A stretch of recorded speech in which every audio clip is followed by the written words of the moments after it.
Bonjour à tous et bienvenue. Je suis Charles Sarthe de Smart Cadet Digital Aquitaine. Nous sommes ravis de vous accueillir pour ce nouveau webinaire en partenariat avec Aerospace Valley. Et avant de commencer, je vais vous donner quelques consignes pour aider au bon déroulement de la visio. Puis je passerai la parole à Philippe Fioravanti de Aerospace Valley qui animera avec moi ce webinaire. Donc, quelques petites consignes. Privilégiez les navigateurs Chrome et Mozilla pour qu'il y ait un bon fonctionnement sur votre ordinateur. Merci de couper vos micros. Vous aurez la possibilité de poser vos questions directement dans le chat ou l'onglet questions. La présentation sera téléchargeable et un replay vous sera envoyé à la fin du webinaire. Donc, comme je vous disais, vous avez l'onglet questions en haut à droite ainsi que chat qui vous permet de poser les questions. Et vous avez la possibilité de passer l'écran, donc en plein écran, et la petite cloche qui vous permet de désactiver le bruit des notifications. Philippe, je te laisse la main.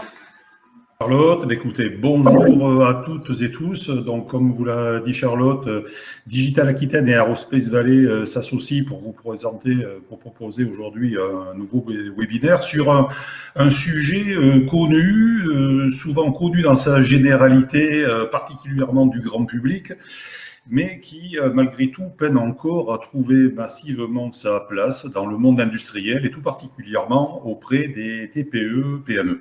Donc, nous voulons parler de tout ce qui est réalité virtuelle et réalité augmentée. Donc, gadgets pour les uns, réelle opportunité pour les autres, les avis sont parfois différents, voire divergents.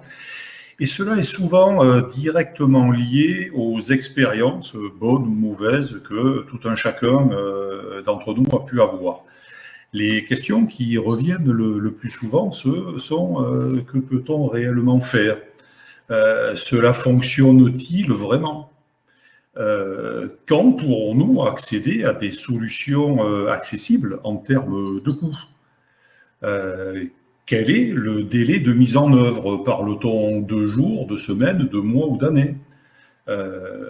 Ceux qui se sont lancés dans l'expérience en tirent-ils des ROI? L'apprentissage est-il complexe? Quid de la formation? Voilà.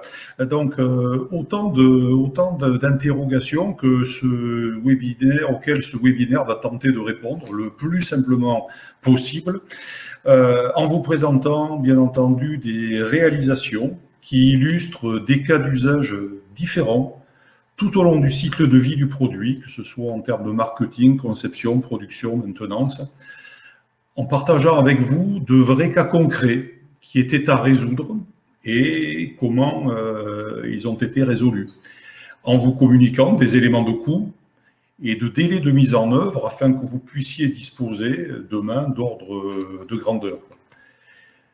À l'issue de ce webinaire, nous espérons fortement que vous adhérerez à notre slogan du jour, qui est « Réalité augmentée, réalité virtuelle, faire bon du premier coup à moindre coût ». En effet, l'idée de Paul comme les nôtres, surtout en cette phase post-Covid, qui est pour tous très difficile sur le plan économique, est bien de vous permettre d'alimenter vos réflexions sur des approches qui peuvent significativement vous simplifier certaines tâches et qui sont également accessibles et rapides à mettre en œuvre. Pour tenter de vous convaincre, nous allons accueillir 4 intervenants. Mathieu Lépine de la société Immersion. Il est brand ambassadeur manager pour cette société. André Doumeng de la société Meshroom VR. Il en est le CEO. Vérane Bernabé de la société Diota. Elle en est directrice marketing. Et David Denberg de la société Holofoge, où il exerce le rôle de business developer. Pour ma part, je suis Philippe Fioravanti. Je suis de la société Dassault Aviation. Je suis détaché sur le pôle de compétitivité Aerospace Valley. Et mon principal rôle aujourd'hui sera de capter vos questions et de les retransmettre à nos animateurs. Vous voyez, pour moi, c'est facile. Enfin, un grand merci à Charlotte et Stéphanie qui sont aux manettes en régie et sans qui ce webinaire ne pourrait pas avoir lieu. Voilà, donc c'est parti. Je fais une légère intro de quelques secondes. On vous a mis à l'écran une décomposition un petit peu en termes de fonction du PLM. Et tout simplement pour déjà positionner, que ce soit réalité virtuelle ou réalité augmentée, positionner un petit peu ces technos sur la chaîne de valeur. Vous voyez qu'aujourd'hui, vous aurez un premier use case qui vous sera présenté autour de toute la phase de marketing, un deuxième use case en conception, un troisième use case en vente, d'autres use cases en fabrication et en maintenance. Autant dire aujourd'hui que à partir du moment où nous avons pointé des usages, ces deux technos sont à même de se positionner sur pendant toute la vie du cycle de produit. Voilà, écoutez, place maintenant à Mathieu. Merci beaucoup Philippe. Bonjour à tous. Il y a déjà beaucoup de participants qui nous regardent. Écoutez, je vais présenter effectivement aujourd'hui deux use cases qui sont très simples à mettre en œuvre. Donc vous avez sous les yeux la fiche. Je pense que vous pourrez y accéder à nouveau par la suite pour avoir toutes ces informations. J'ai choisi deux use cases en fait qui utilisaient les technologies de réalité augmentée pour des usages plutôt industriels, mais évidemment les usages peuvent être amenés à être utilisés dans d'autres cas de figure. On peut éventuellement passer directement au slide et je vais faire une brève présentation de la société. Donc juste quelques mots. Je me présente à nouveau. Donc Mathieu Lépine, je suis donc Brand Ambassador Manager, comme le disait Philippe. Donc pour la société Immersion. Immersion, qui est une société créée en 1994, société bordelaise, et donc leader européen des technologies 3D immersives et collaboratives innovantes. Slide suivante. Quelques mots sur notre mission. Qu'est-ce que nous faisons concrètement? Nous développons et nous concevons des solutions de visualisation collaborative, immersive, qui servent à différentes fins. Pour l'industrie, mais pas uniquement, encore une fois, pour la conception notamment, pour l'industrialisation, pour des besoins en simulation, dans des contextes de formation, voire pour des besoins de communication ou d'aide à la vente. Donc vraiment des usages très variés de nos technologies, et comme vous pouvez le voir sur mes slides, vous avez quelques exemples de solutions que l'on peut délivrer pour les industries. Slide suivante, merci. Et du coup, on va passer très vite au premier use case. Donc là, on est vraiment, contrairement aux slides précédentes où on présentait plutôt de la réalité virtuelle, où on se plongeait dans une image, dans un monde virtuel. Là, ces use cases, en fait, utilisent les technologies dites de réalité augmentée. Et le premier usage consiste à tester et à valider une implantation en réalité augmentée. Alors, vous avez le visuel sur la droite. On voit donc une personne avec un casque de réalité augmentée ou réalité mixte. C'est le modèle en fait de Microsoft qui s'appelle le HoloLens. Ça, pour désacraliser tout de suite et faire très simple, il s'agit en fait d'un ordinateur avec un afficheur qui vous permet de voir des hologrammes. C'est vraiment le meilleur terme que l'on peut trouver pour comprendre. Et donc, il s'agit d'un ordinateur que l'on peut porter sur la tête. Et cet ordinateur va vous permettre d'afficher, grâce à une application, et notamment l'application Review que nous développons, va vous permettre d'importer des modèles 3D et de pouvoir les afficher dans votre environnement réel pour justement valider, par exemple, que là, dans l'exemple de l'image, le robot puisse effectivement faire ses rotations sans casser quoi que ce soit autour de lui. Les avantages, ils sont multiples, et nos clients, effectivement, les utilisent en ce sens, parce que vous pouvez faire plusieurs essais, des essais, je dirais, très nombreux, hein, il n'y a pas réellement de limite, et ce, à moindre coût, parce que vous n'avez pas de besoin de déplacement ou de logistique particulier, hein, c'est vraiment très très simple. Encore une fois, on vient juste importer le modèle 3D, faire un essai, en importer un nouveau, le déplacer, etc. Et donc pouvoir confronter ainsi le réel et le virtuel pour vous éviter évidemment des erreurs avant de passer donc à la phase concrète. Et ça, évidemment, ce qui est intéressant, c'est qu'on peut le faire seul avec son casque, mais l'application permet également de connecter plusieurs personnes, donc plusieurs casques, pour pouvoir voir le même hologramme au même endroit dans la scène et valider ensemble l'implantation. Ça, donc, ce sont les usages sur une implantation d'un outillage ou d'un poste de travail, par exemple, mais vous imaginez bien aussi tous les usages qu'on peut ensuite imaginer avec ce type d'outils qui vont vous permettre d'afficher, par exemple, un modèle 3D sur lequel vous souhaitez collaborer, travailler autour, faire une revue de conception, par exemple, ou alors faire de la validation de conformité pour s'assurer que la pièce que vous êtes en train de faire en 3D va pouvoir s'insérer, s'imbriquer avec le modèle réel, par exemple, et voilà, faire plusieurs essais même de design, pourquoi pas. Voilà pour le premier exemple, donc premier use case, et on va passer au deuxième, qui est un use case assez différent. Là, on parle de télé-expertise. Alors, le contexte, c'est quoi? Il s'agit donc d'un opérateur à distance, donc qui est sur le terrain et qui va avoir besoin de faire appel à un expert qui va être potentiellement dans son bureau. Les intérêts ils sont multiples parce que, évidemment, plutôt que d'envoyer l'expert et de le faire se déplacer à chaque intervention, eh bien, vous imaginez bien que le fait qu'il soit au bureau, vous lui évitez des déplacements, donc des coûts ou des frais liés au déplacement, mais également des avantages liés à la fatigue, parce qu'effectivement, la personne ne va pas être obligée de se déplacer. Et bien évidemment, quand il s'agit d'un expert, eh bien cet expert ne peut pas non plus se démultiplier et donc être partout sur le terrain à la fois. Donc là, l'avantage, c'est que très simplement, il va pouvoir intervenir depuis chez lui, pourquoi pas, ou en tout cas depuis son entreprise, pour pouvoir accompagner donc un opérateur à distance, avec notamment, comme on peut le voir sur l'image, de la vidéo, évidemment, du son, mais également des documents et des annotations. Et là, on le voit sur l'iPad que tient la personne. L'opérateur, enfin l'expert à distance a dessiné des choses donc qui sont ancrées dans la réalité, ce qui fait que la personne, avec son iPad, va pouvoir se déplacer autour de la machine et les annotations vont rester à l'endroit où elle souhaite les voir, donc toujours pour rester cohérent. Donc là, on comprend effectivement l'intérêt de cette solution qui va permettre de guider un opérateur à distance et donc évidemment mieux se comprendre sans avoir à se déplacer. Donc ça, c'est la solution Vue4Get de PTC, donc c'est une solution qu'on distribue. Et si on passe à la slide suivante, donc ça va être toujours le même exemple, le même use case. Là, c'est une autre solution avec un casque de réalité augmentée donc, que je vous ai présenté tout à l'heure. Donc là, c'est le Microsoft HoloLens version 2. L'intérêt par rapport à la solution précédente, c'est que vous avez effectivement l'opérateur qui garde les mains libres et qui va pouvoir continuer à faire de la visioconférence et d'avoir en même temps dans l'espace donc des hologrammes, des annotations sous forme d'hologrammes qui vont lui indiquer les opérations à effectuer donc en temps réel et en lien avec l'expert distant.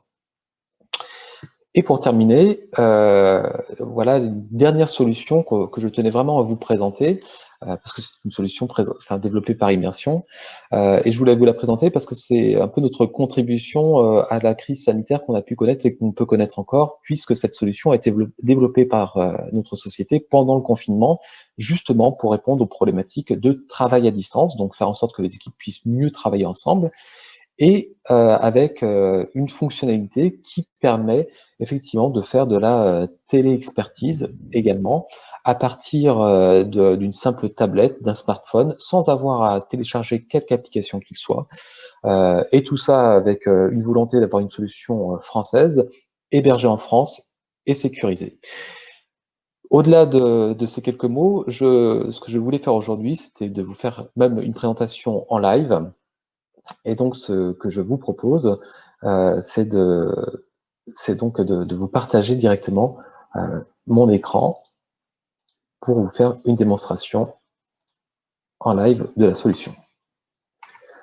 Donc, je vais demander l'aide d'un de mes garçons qui va m'accompagner aujourd'hui, c'est les vacances, profitons-en, pour justement faire cette démonstration. Donc, Antoine, si tu m'entends, est-ce que tu peux partager ta caméra pour me montrer ce sur quoi tu es en train de travailler?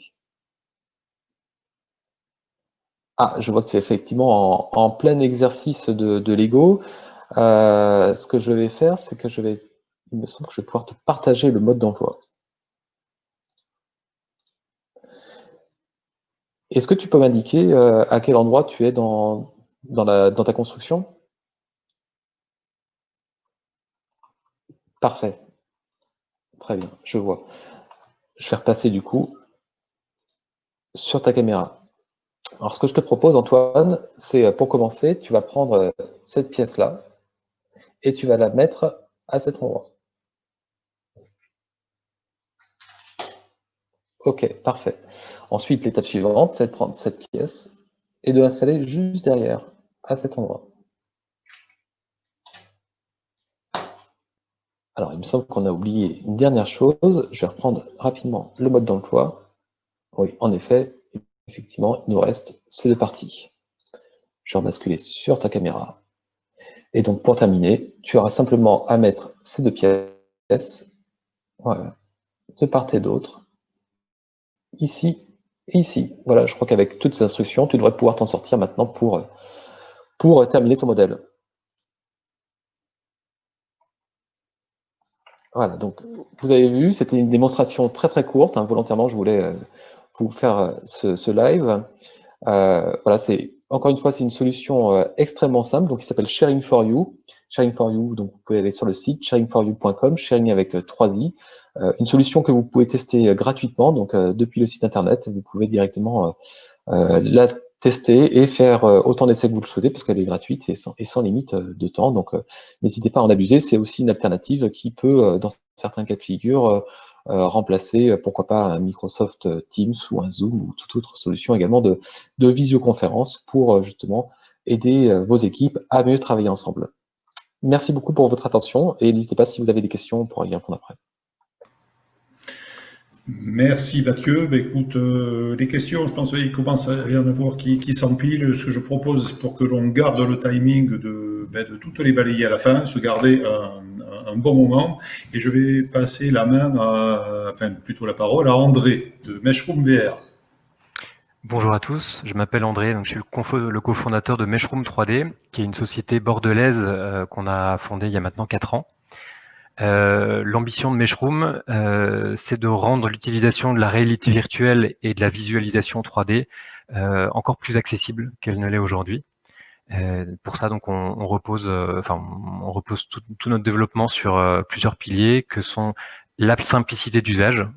On pense que les personnes qui valident ne sont pas forcément des experts en 3D, et donc on a des interfaces qui sont faites voilà, pour aider l'utilisateur à s'y retrouver et à monter très vite en compétences. Mais aussi le réalisme. Donc après la simplicité, deuxième pilier, c'est le réalisme, parce qu'on pense que les gens qui justement ne sont pas des experts de la 3D ont besoin de se raccrocher à des choses qui sont réelles. C'est pour ça qu'on a fait des choix technologiques qui permettent d'avoir une qualité graphique qui est très bonne. Et le troisième pilier, ça va être la collaboration. Donc c'est une problématique là qui vient de s'accélérer avec le coronavirus, mais qui en fait est là depuis un petit bout de temps, avec notamment les nouvelles dimensions environnementales, l'empreinte carbone, etc. On s'aperçoit que les gens ont besoin de plus en plus d'aller chercher les compétences, les expertises là où elles sont, donc parfois à l'étranger, parfois sur d'autres sites, mais que en même temps, les gens ne peuvent plus se permettre de se déplacer physiquement autant qu'avant. Donc voilà nos 3 piliers. On va présenter aujourd'hui 2 cas d'usage qui sont des cas d'usage les plus répandus pour l'utilisation de Meshroom. Le premier cas qui sera finalement de la revue de conception à l'échelle 1 grâce à la réalité virtuelle. Et le second cas d'usage, ce sera comment utiliser la réalité virtuelle pour l'aide à la vente, puisqu'on va voir que c'est aussi un formidable outil de communication, y compris pour vendre des idées ou vendre des projets. Donc on va passer à la première slide. Donc, le premier cas d'usage qui est le plus répandu, c'est la revue de conception en réalité virtuelle. L'idée, c'est de pouvoir importer très très simplement des fichiers et de pouvoir les valider à l'échelle 1. Donc ça, on n'insistera jamais assez pour ceux qui n'ont jamais encore testé de système de réalité virtuelle ou augmentée. Ça, il faut vraiment, pour comprendre de quelle révolution il s'agit, il faut vraiment le tester. Vous allez mettre le casque de réalité augmentée ou virtuelle et vous verrez des produits qui seront à l'échelle 1. Donc, c'est-à-dire qu'on va redonner l'échelle humaine dans un process de conception qui a perdu ce facteur humain, puisque dans ces outils formidables de CAO, on arrive à définir des jeux, des simulations dans l'infiniment petit, mais malheureusement, on en oublie l'essentiel, c'est l'interaction de la machine avec une échelle humaine. Donc, grâce à la réalité virtuelle, les opérateurs, les décideurs, les gens du bureau d'études bien évidemment, mais aussi toutes les personnes qui sont en dehors du bureau d'études vont pouvoir valider. Je vous ai prévu une petite vidéo qui fait moins d'1 minute, peut-être qu'on peut regarder avant d'entrer plus en détail dans ces deux cas d'usage. Je ne sais pas si on peut la lancer.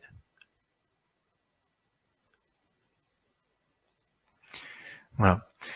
Donc l'une des grandes forces de Meshroom, ça lag est mort, je pense qu'on ne va pas y arriver. Voilà, c'est de pouvoir importer très facilement les fichiers. Donc je vous inviterai à regarder la vidéo hors webinaire, parce que là on voit rien. Bon, tu peux arrêter, je pense, la vidéo, parce que là on voit une image toutes les 10 secondes.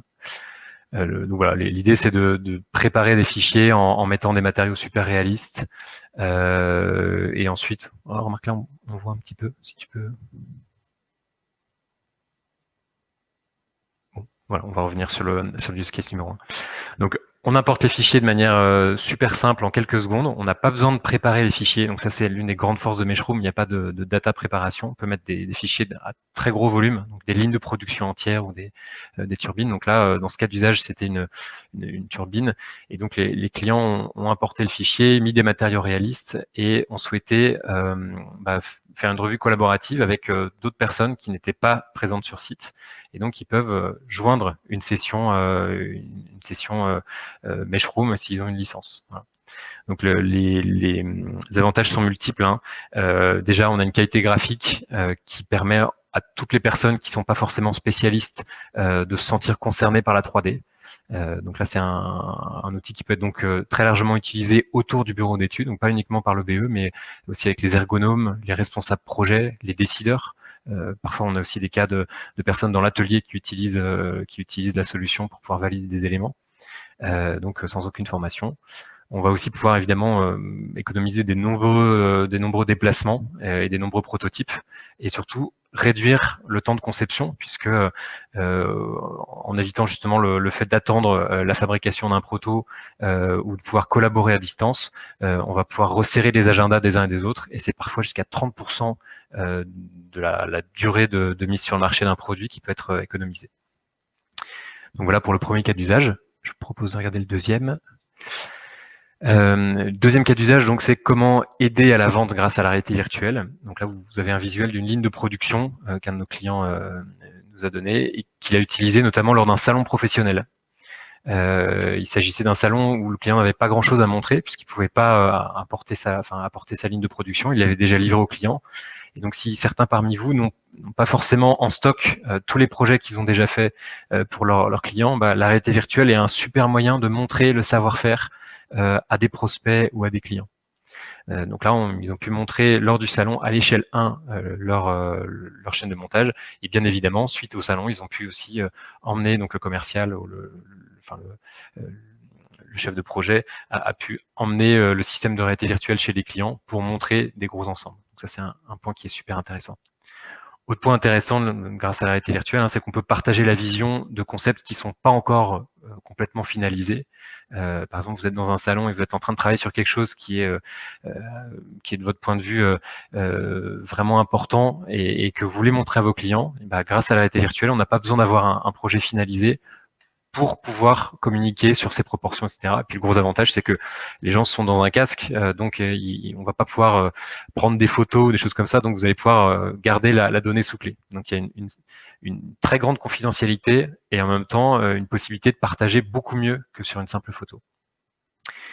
Et enfin, le fait d'offrir le choix, donc ce qu'on n'a pas pu voir sur la vidéo, c'est qu'on va pouvoir faire des combinaisons de design ou de matériaux différentes et montrer ça de manière réaliste et en temps réel, tourner autour des objets, changer une peinture, changer un matériau bois en alu, voilà, pour que le client puisse soit customiser sa commande, ou soit que on puisse proposer différentes itérations. Voilà. Et grâce au système justement d'interaction, parce qu'on va pouvoir interagir avec des éléments en particulier sur l'objet. Donc par exemple sur cette maquette, on peut attraper les canards, on peut bouger la barre de protection bleue là, enfin verte que vous pouvez voir sur la droite. Voilà, le client peut au moment avant de réceptionner son ouvrage, il va pouvoir dire voilà, il faut que vous me déplaciez en haut ou en bas cette barre de tant de centimètres. On a des petits outils de prise de mesure, de photos, de déplacement qui sont super triviaux. Voilà. Donc voilà, en résumé, Meshroom, c'est la simplicité d'usage, c'est la collaboration et c'est le réalisme. En gros, ça vous permet de mettre le pied à l'étrier pour tous ces outils de VR. Voilà, la première marche. Je vous remercie. Merci André pour ce témoignage. Bon, je vois que beaucoup de questions s'empilent et donc il va nous falloir répondre. Donc je demande à nos deux prochains intervenants de te dire le timing. Donc Véran, à toi la parole. Alors vraisemblablement, je vais prendre la parole en premier de ce qui a été prévu, puisque Véran a un petit souci technique. Donc déjà, bonjour à tous. Merci de participer à ce webinaire. Donc je m'appelle David Wimbert, je suis business developer chez Holoforge Interactive. Et aujourd'hui, je vais vous parler de 2 use cases que nous avons réalisés en interne et qui sont, pour le coup, déployables pour toute autre utilisation. Donc, on va déjà essayer de faire dans l'ordre. Donc, vous avez les exemples de 2 use cases qui sont là, que je vais décrypter juste après, avec 2 problématiques. Une première problématique qui concernera tout ce qui va être marketing, événementiel, salon. Donc, tout ce qui est pour de la vente en B2B ou pour tout ce qui est de la vente en B2B2C pour le coup. Et un deuxième use case beaucoup plus pragmatique concernant la fabrication et l'efficience salariée, l'efficience collaborateur, qui nous concernera d'autant plus ici. Donc, sur la slide suivante, une petite présentation assez rapide de l'entreprise dans laquelle je suis. Donc, pour être tout à fait chronologique, je fais partie d'une société qui appartient à Asobo Studio. Donc, c'est une société de jeux vidéo basée à Bordeaux qui existe depuis 2002. Pardon. C'est une société qui depuis 2002, a collaboré avec pas mal de grandes entreprises, notamment Pixar, Disney et plus récemment Microsoft sur le prochain Microsoft Flight Simulator. Et cette promiscuité avec Microsoft a amené Holoforge à travailler depuis 2011 sur les nouveaux exemplaires HoloLens. Donc sur la nouvelle idéologie concernant la réalité mixte. Et depuis 2016, nous sommes devenus un département à part entière. On est devenu une véritable entreprise qui témoigne de la réussite aujourd'hui de la réalité mixte, qui a été présentée plutôt par Mathieu Lépine, concernant notamment les 2 HoloLens, le 1 sorti en 2016 et le 2 sorti tout récemment en début d'année. Donc encore une fois, nous sommes 180 salariés répartis dans les 2 entreprises, Asobo et Holoforge. Nous avons ce qu'on appelle un SDK, que je vous présenterai un petit peu plus globalement après, l'acronyme signifie Software Development Kit. Pour être tout à fait clair, c'est un peu une boîte à outils en fait qui vous permet de réaliser vous-même vos propres expériences en réalité mixte. L'intérêt, c'est que même si vous êtes un néophyte avec des connaissances assez limitées en technophilie, vous n'avez pas besoin d'avoir une aide supplémentaire. On a essayé de parer au plus pressé et d'avoir quelque chose d'assez simple, tout en étant le plus complet possible. Dernière bullet point, 30 cas d'usage depuis notre existence en 2016, notamment des cas d'usage que je vais vous présenter après, les 2 cas d'usage que je vais vous présenter après, puisqu'on travaille assez régulièrement avec tout ce qui va être industrie, aéronautique, culture, tourisme, etc. Donc, premier cas d'usage, je me mets, hop, moi aussi, mon petit PPT. Donc, c'est un cas d'usage pour Safran. Pour être tout à fait concis et précis, Safran avait... j'ai pas envie de dire une problématique, mais avait l'envie, lors de salons et lors d'événements, de proposer une expérience avec un terme qui aujourd'hui est galvaudé, une expérience waouh, c'est-à-dire une expérience où lorsque l'utilisateur met le casque et vit l'expérience, il est simplement aujourd'hui téléporté dans quelque chose de différent. L'objectif aussi, c'était en salon, lors d'événements, de proposer une expérience où les gens qui sont autour et qui ne participent pas à l'expérience se disent, c'est quand même assez dingue, sur ce salon, sur ce stand-là, j'ai un moteur d'hélicoptère, puisque ce que vous voyez sur l'image est un moteur d'hélicoptère, sur lequel je vois une personne qui, avec un casque de réalité mixte, qui est un élément assez peu connu, assez peu démocratisé, vient appuyer, regarde certains points que moi je n'aperçois pas. Et donc, on a une expérience qui, de l'intérieur, en tant qu'utilisateur, est assez qualitative, puisque pendant les 2-3 minutes d'expérience, vous avez accès à des informations. C'était ça aussi le but principal, la genèse même de cette expérience-là, c'était de proposer un moteur d'hélicoptère et une expérience qui démontrait à quoi sert un moteur d'hélicoptère Safran, qu'est-ce qui fait sa renommée, comment il est composé. Donc, quand vous êtes l'utilisateur, vous avez accès à toutes ces informations-là. Mais en plus de ça, vous avez, comme j'ai expliqué avant, une expérience marketing et communicationnelle où vous attirez des gens sur votre stand. Donc, vous avez vraiment deux biais qui sont très importants, qui est la communication interne, donc pour la personne en question, et aussi pour les personnes aux alentours. Ça, c'est la première expérience. Deux choses à rajouter avant de passer à la slide suivante. Premièrement, comme c'est écrit, ça renforce l'image de marque. Forcément, vous êtes une entreprise innovante. Vous êtes une entreprise qui propose des choses différentes. Et la deuxième chose, surtout, ce qui est très intéressant, c'est que vous gardiez un lien avec le monde réel. C'est-à-dire que si vous êtes accompagné avec d'autres personnes ou si vous voulez discuter avec le médiateur ou la personne présente sur ce stand, vous pouvez toujours dialoguer, le regarder, voir avec lui et circuler avec lui. Voilà. C'est ce que permet la réalité mixte aujourd'hui, c'est-à-dire que vous avez une vision globale du monde qui vous entoure. On va passer au deuxième cas d'usage maintenant, donc le cas d'usage pour Naval Group.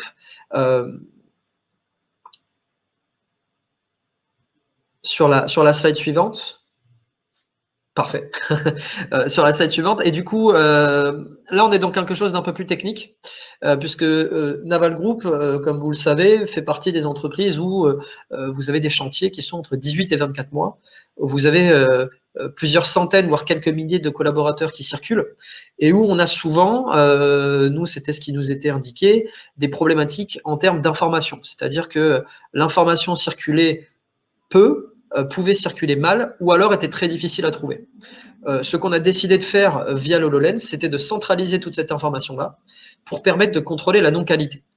C'est-à-dire simplement lorsque vous aviez un collaborateur qui travaillait sur un élément d'un bateau ou sur un élément tout court, peu importe, il avait accès via l'HoloLens au CAO, il avait accès au rapport d'intervention et ça lui permettait d'avoir en hologramme à côté de lui, face à lui, proche de lui, un hologramme construit de A à Z qui lui permettait de reconstruire en réel l'élément en question. Donc, trois choses importantes là-dedans. La première chose, c'est l'efficience, l'efficacité, c'est-à-dire que vous aviez quelqu'un qui était beaucoup plus efficace sur la création d'un produit. Vous avez la réduction du stress, puisque forcément, vous n'aviez pas à aller chercher l'information à droite, à gauche, et vous aviez un gain de temps et aussi un aspect collaboratif. Vous aviez vraiment aujourd'hui trois aspects qui sont très importants dans ce type d'industrie-là. Gain de temps, réduction du stress et gain d'argent par ricochet, puisque forcément, qui dit gain de temps, dit gain d'argent. Ce projet-là a été primé au Laval Group, au Laval Virtual, pardon, en 2018. C'est un projet pour lequel on est conscient qu'il peut être décliné, peu importe l'industrie, peu importe le projet, peu importe l'entreprise, et c'est quelque chose aujourd'hui qui est en HoloLens 1 ou 2, puisque ce projet-là était en HoloLens 1, peut être complètement développé. Sur la slide suivante, rien de bien incroyable, simplement le logo de notre solution Holocene. Donc pour être tout à fait clair, la solution Holocene, qu'est-ce que c'est? Donc sur la slide d'après, c'est finalement ce que je vous ai expliqué un petit peu avant, c'est-à-dire notre Software Development Kit. Ah, c'est pas grave. C'est notre Software Development Kit, c'est-à-dire que c'est notre boîte à outils qui vous permettra de créer des éléments 3D et de les insérer à l'intérieur de ce logiciel pour créer vos expériences personnelles à vous en réalité mixte. Merci beaucoup David pour ce témoignage également. Est-ce que Véran a pu se reconnecter?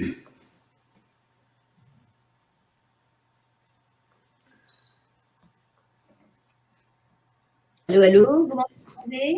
Impeccable. À toi Véran. Très bien, très bien. Donc effectivement, pu surmonter un petit souci technique. Mais bonjour à tous et merci de nous avoir rejoints pour ce webinaire. Donc, je suis Léran Bernabé, directrice marketing de Diota. Donc, Diota est une société qui accompagne depuis maintenant plus de 10 ans les industriels, notamment des secteurs des transports, aéronautique, automobile, naval, ferroviaire, des biens d'équipement industriels et l'énergie de la pétrochimie. Il accompagne donc ces industriels dans leurs enjeux d'optimisation de la performance des processus complexes, particulièrement de production et de maintenance, inspection qualité, en tirant parti effectivement de la digitalisation par le biais de technologies, notamment de réalité augmentée. La société, pour finir de poser un petit peu le cadre, compte environ 70 collaborateurs et est apportée en France et en Allemagne. Et voilà, effectivement, pour vous permettre de nous situer. Donc, je vais tout de suite rentrer dans le vif du sujet. Je propose qu'on passe directement au slide suivant.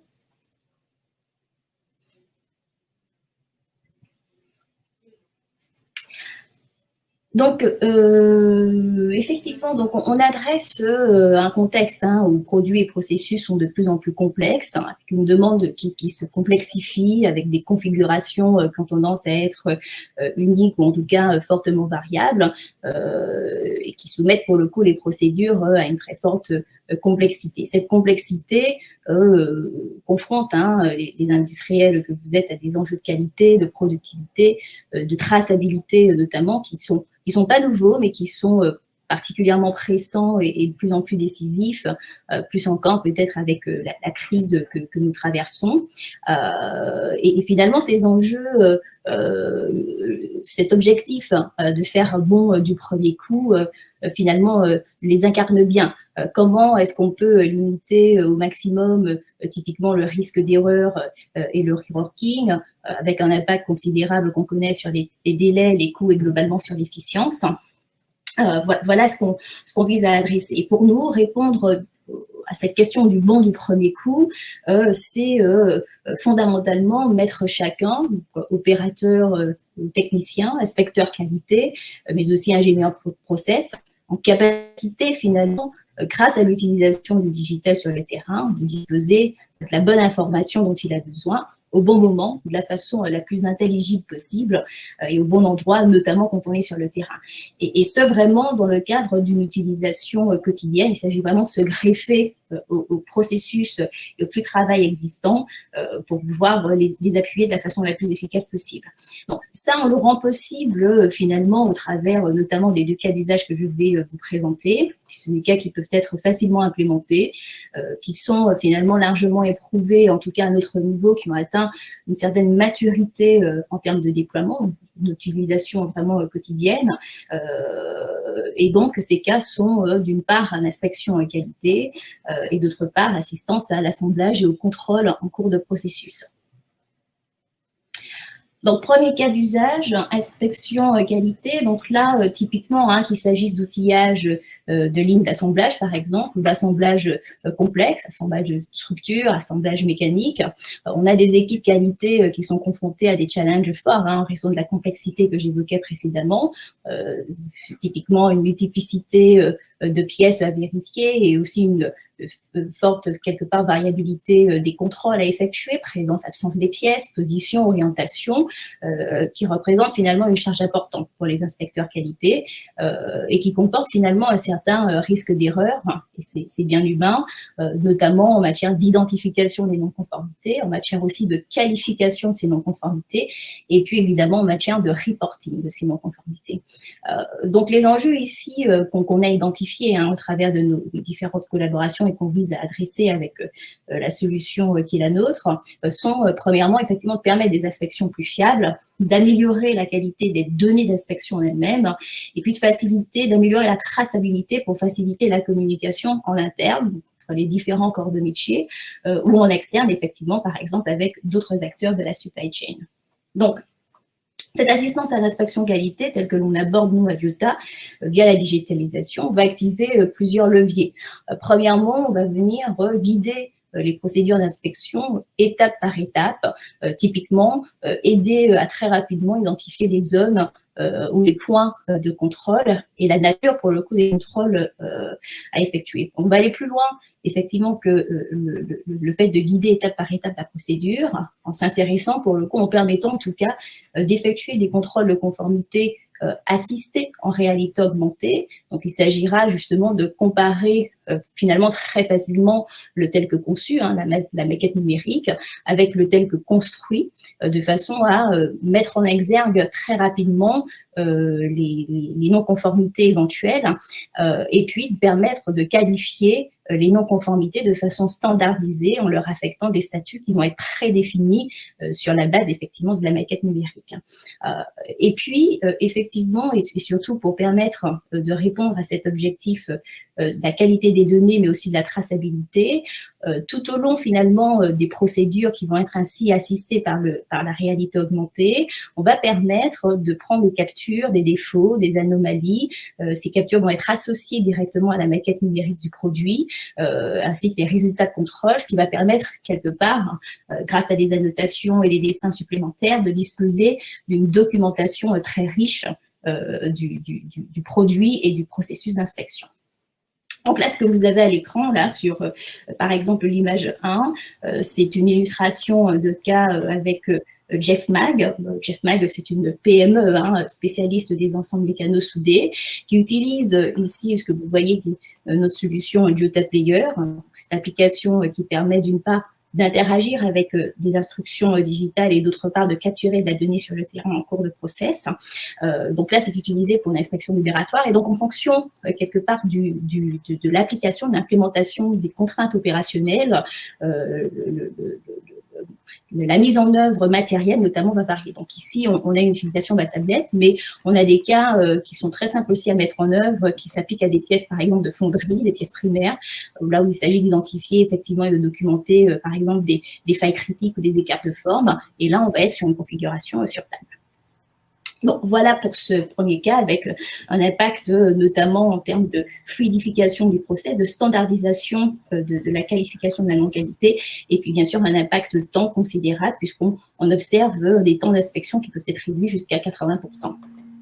Voilà pour ce cas. Passer au deuxième cas. Vera, il te reste 2 petites minutes.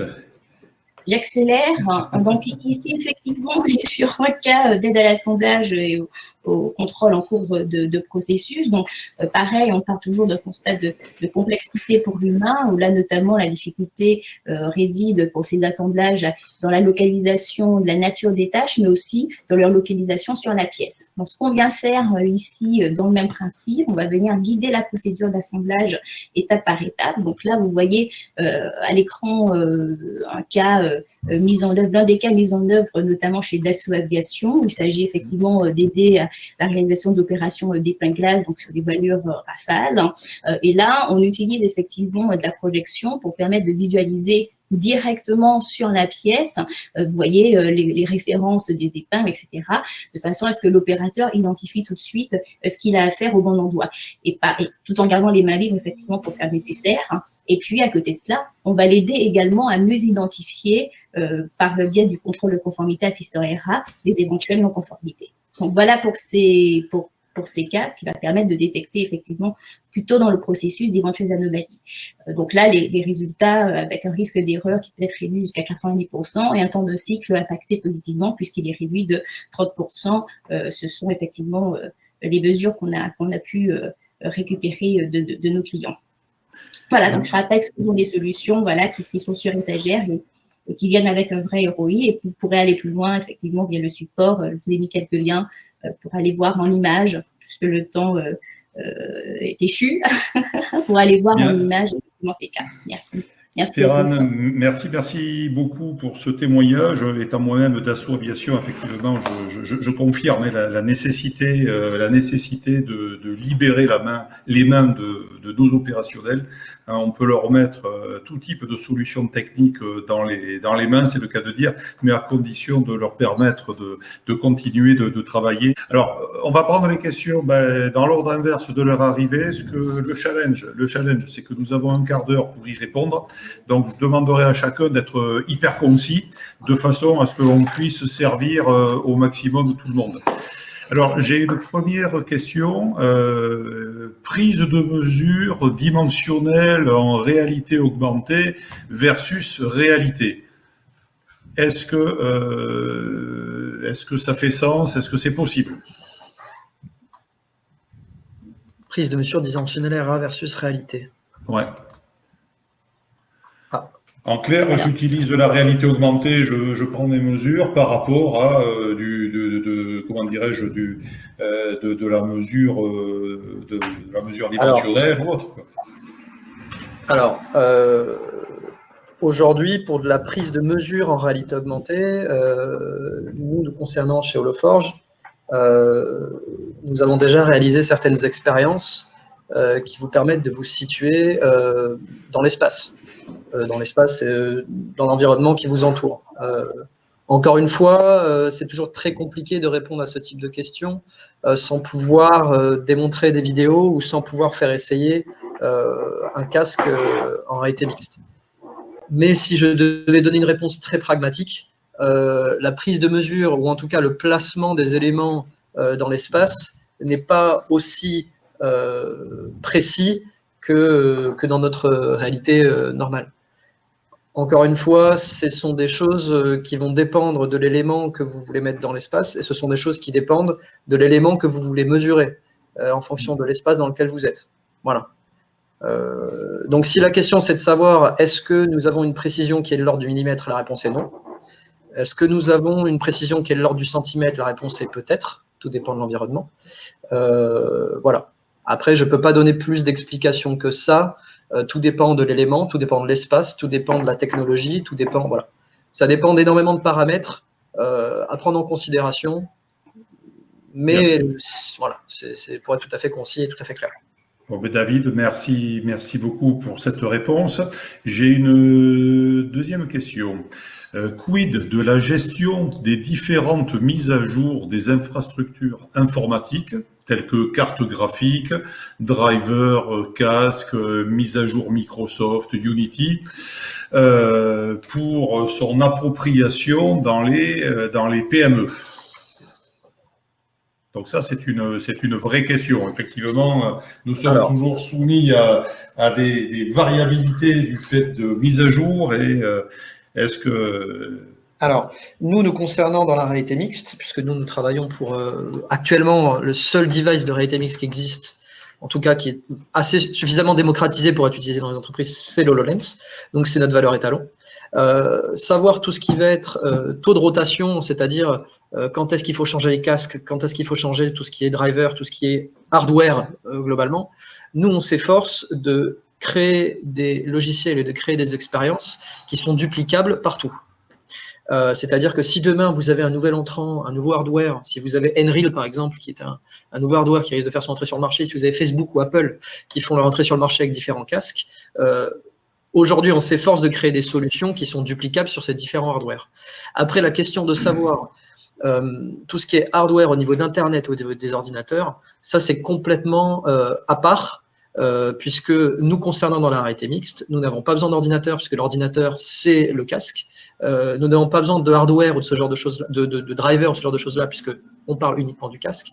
Et c'est pour ça qu'aujourd'hui, et mes collaborateurs ne me contrediront pas, en tout cas j'espère, c'est pour ça qu'aujourd'hui le HoloLens c'est un prix bien plus élevé que la réalité virtuelle, puisque la réalité virtuelle nécessite d'autres éléments, comme un ordinateur, comme des capteurs, etc., que la réalité mixte ne demande pas. Donc nous concernant réalité mixte, voilà la réponse que je peux donner. Après, je laisse mes collaborateurs répondre s'ils ont des choses à ajouter. Oui, pour compléter, je peux dire juste un mot, effectivement, pour répondre à la question de Jean-Luc. Effectivement, par rapport à la solution Shine4You qu'on présentait tout à l'heure, nous, on a fait le choix, par exemple, de se baser sur un simple navigateur, ce qui, effectivement, pour des questions de mise à jour, facilite grandement les choses, parce qu'il n'y a rien à installer, il n'y a pas de parc à entretenir, hormis le parc qui est déjà installé chez l'utilisateur. Donc là, effectivement, pour une PME, c'est extrêmement simple en termes de support, de système d'information. On est vraiment on demande vraiment le minimum d'effort. Et pour compléter ce que disait David, je présentais aussi une application qui s'appelle Review. Là, de la même manière, effectivement, c'est une application qui fonctionne sur le casque HoloLens. Donc, il n'y a pas, ça se gère comme un PC. Et donc, comme les mises à jour d'un PC, on va dire, très traditionnel, donc c'est pas un effort supplémentaire particulier, ce qui est peut-être moins vrai pour certaines solutions de réalité virtuelle qui nécessitent effectivement des drivers, des cartes graphiques particulières dans certains cas, et donc des mises à jour plus importantes de solutions comme Unity, comme tu le citais, Jean-Luc. Et Ok. enfin, là, juste pour donc compléter sur la partie VR, comme ça vous aurez un scope un peu large. Nous, c'est vrai qu'on est tributaire du calcul des cartes graphiques. Donc l'investissement principal pour pouvoir utiliser une solution de réalité virtuelle telle que Meshroom, c'est d'acheter une carte graphique. Alors, par exemple, les cartes graphiques de gamers suffisent, qui valent environ 500 ou 600 euros, ainsi que l'achat d'un casque de réalité virtuelle. Donc par exemple un HTC ou un Oculus, voilà, des casques qui valent entre 400 et 700 euros en fonction des modèles. Donc c'est un investissement global de 1500 euros à ajouter sur votre machine pour que vous puissiez utiliser voilà, tout le système de manière confortable. Merci André. Autre question, quel débit Internet mini faut-il au minimum de la 4G pour avoir une solution d'échange en temps réel avec un expert? Donc je pense que ça s'adresse à la présentation peut-être de Sharing for You. Oui, c'est exact. Oui, j'ai répondu effectivement dans le chat directement, mais oui, idéalement une connexion ADSL assez classique, hein. Ça reste des outils qui sont basés sur le même principe que des outils de visioconférence. Donc, oui, ici, on peut se rendre compte que si on a un débit trop faible, on va forcément subir les mêmes choses. On peut être déconnecté. Maintenant, idéalement, effectivement, un smartphone en 4G, un PC en ADSL ou en fibre. Et théoriquement, on va dire que le débit minimum correct, c'est environ 500 kilobits seconde. Donc, mais ça demande encore une fois pas de solution particulière. C'est-à-dire que c'est pareil, il faut pas avoir le dernier téléphone du marché, il faut pas avoir un ordinateur surpuissant. C'est vraiment un navigateur compatible, donc un navigateur, on dirait, au bout du jour, type Chrome ou le dernier Internet. J'allais dire Internet Explorer, le dernier Microsoft Edge ou encore Firefox. Voilà. Donc c'est vraiment super, Mathieu, ça nous rassure avec les usages. Question de Romain, quelles sont les compatibilités de ces solutions avec des données issues de numérisation de pièces réelles? Donc visualisation, superposition modèle théorique, suivi de chantier grâce à la RARV. Voilà, est-ce que la question est comprise? Qui peut y répondre? Alors, je vais t'envoyer. De notre côté, on a, à partir du moment où vous pouvez donc scanner des objets et les transcrire en polygones, nous on va pouvoir les importer dans Meshroom et donc les cacher ou les afficher pour pouvoir les superposer et donc comparer l'état existant et ce qu'on veut modifier ou rajouter. Donc vous allez pouvoir avoir une partie scannée et puis une autre partie que vous allez mettre en vis-à-vis pour voir vos modifications. Voilà. Ok, Mathieu, tu voulais peut-être rajouter quelque chose? Non, mais à partir du moment, effectivement, on arrive à scanner et puis à obtenir un modèle 3D. Voilà, après, il peut y avoir en fonction des solutions, des solutions de conversion pour pouvoir les importer dans n'importe quel utilitaire. Donc, voilà, oui, tout ce qu'on peut scanner peut être ensuite réutilisé, évidemment. Autre question, dans une perspective Made in France, quel est l'avantage des entreprises françaises dans la réalité virtuelle sur la concurrence mondiale? Alors, si je reprends la question, effectivement, l'avance des entreprises françaises, la question de Jérôme, il faut savoir que quand même la France, alors je vais juste faire un tout petit rappel historique, ça fait quasiment 20 ans que je suis dans le domaine de la réalité virtuelle et de la réalité augmentée, donc je connais assez bien. La France fait partie quand même des pays qui ont été vraiment pionniers dans le domaine et notamment grâce, je dirais, aux différents centres de recherche et aux entreprises industrielles. Dassault Aviation en fait partie, des gens comme Renault, des gens comme Airbus, enfin, Aérospatiale à l'époque. Donc, on a eu la chance d'avoir des pionniers très tôt qui se sont intéressés à ces technologies et qui ont du coup permis de constituer et de construire un écosystème d'entreprises très performant autour d'elles. Donc oui, la France fait partie des pays qui sont vraiment en avance sur le sujet, et quand on voyage un peu dans le monde entier, on se rend compte qu'on n'a vraiment pas à rougir de ce qui peut se passer aux États-Unis ou en Asie. Maintenant, effectivement, les GAFAM ont quand même énormément investi dans ces technologies-là. Donc, il y a maintenant, je dirais, peut-être un fossé qui est en train de se creuser.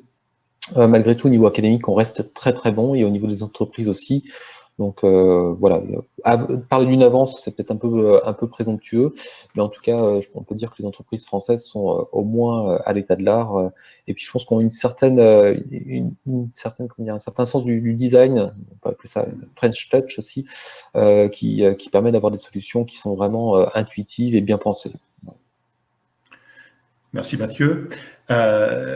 Autre question, quels sont les freins techniques et humains à l'adoption de la VR dans les entreprises? En fait, la personne qui a posé la question, Florent, que je salue aussi, elle serait plus à même de répondre. Parce que c'est vraiment lui le spécialiste en fait de ces questions cognitives et sciences humaines.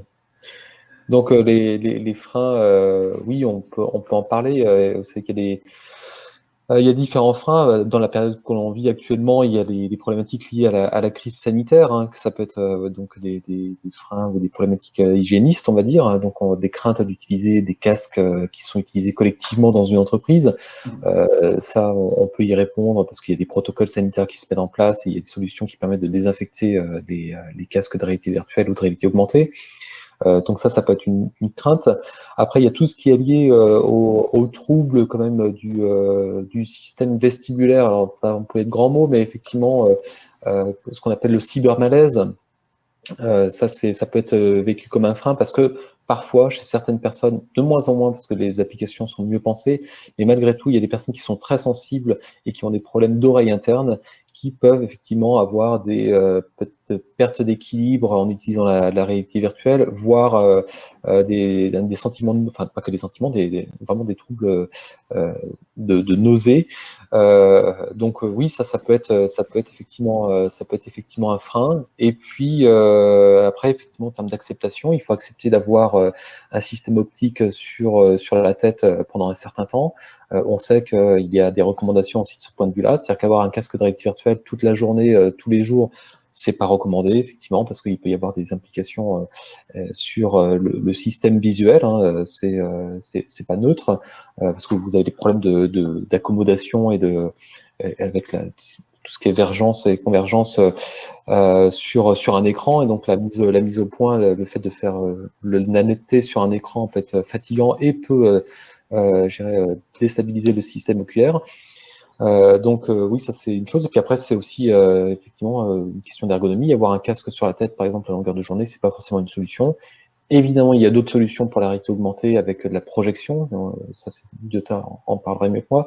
Mais de la projection, ou encore d'autres solutions avec des écrans déportés. Donc voilà, j'essaie de résumer, mais le sujet est complexe.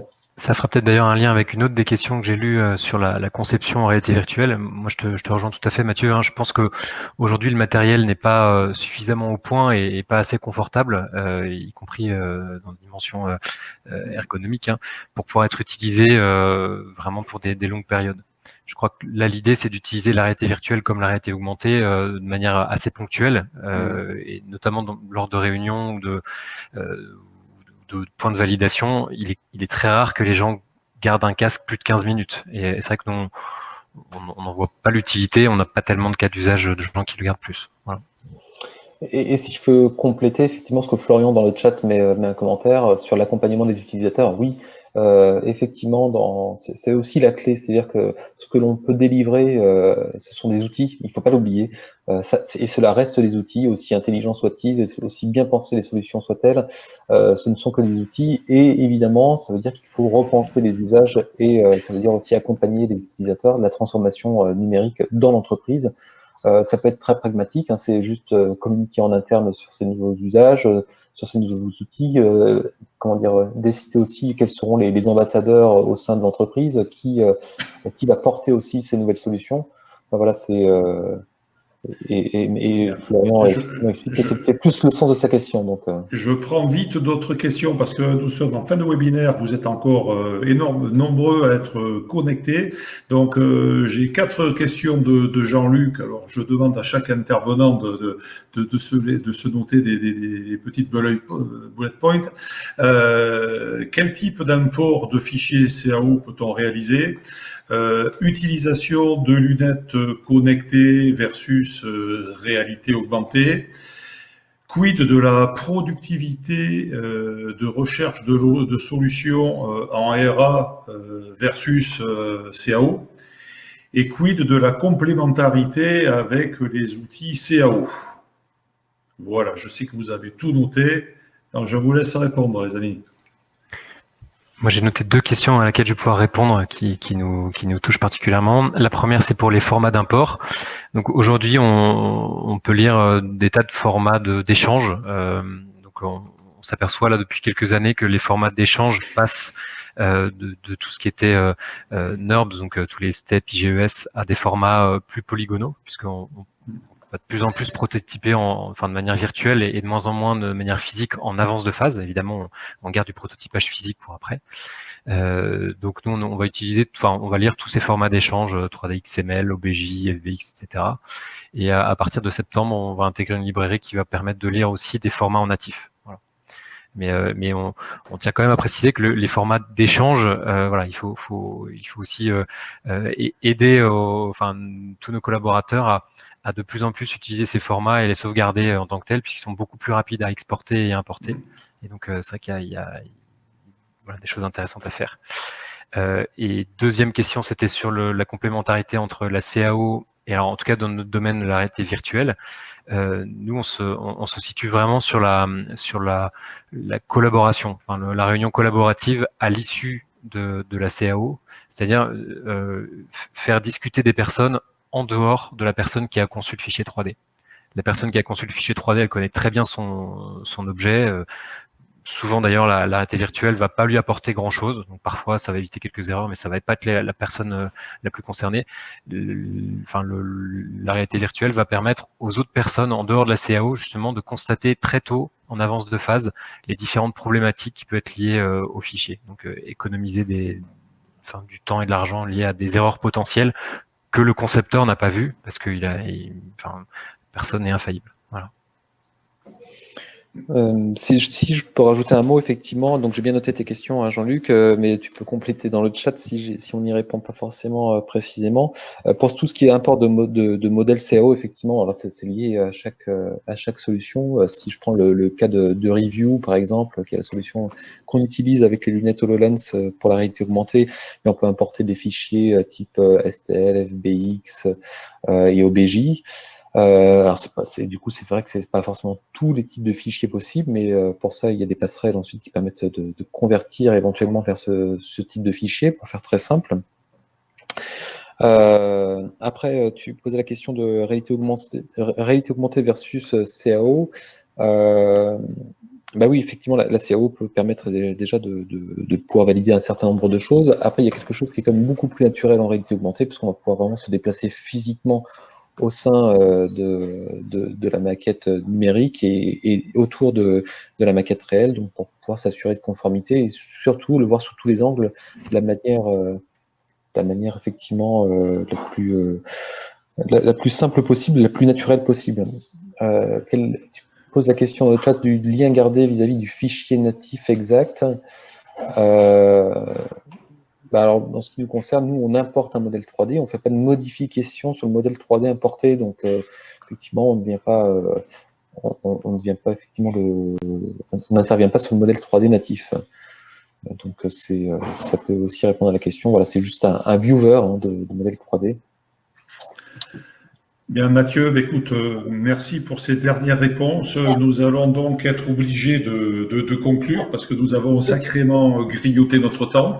Alors, je ne sais pas si entre-temps Charlotte ou Stéphanie ont pu nous rejoindre. Oui, Charlotte est là. Donc, je vous laisse conclure, mesdames. Écoutez, déjà, merci à tous d'avoir participé à ce webinaire. Pour information, pour ceux qui veulent récupérer la présentation, vous pouvez m'envoyer un mail si vous n'avez pas eu le temps de la télécharger directement lorsqu'elle était présentée. Et puis, si vous avez d'autres questions, n'hésitez pas.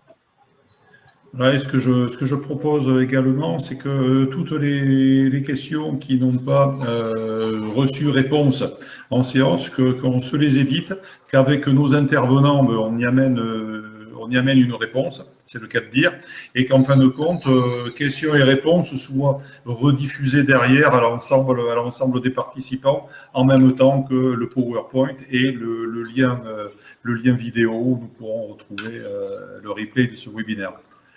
Encore une fois, merci mesdames pour cette organisation. Merci à nos intervenants qui étaient passionnants et passionnés. Et merci surtout à tous les participants qui sont encore à 80% tous connectés. Donc, ce qui montre l'intérêt du sujet. Et donc, à très bientôt avec Digital Aquitaine et Aerospace Valley pour une prochaine aventure dans notre webinaire.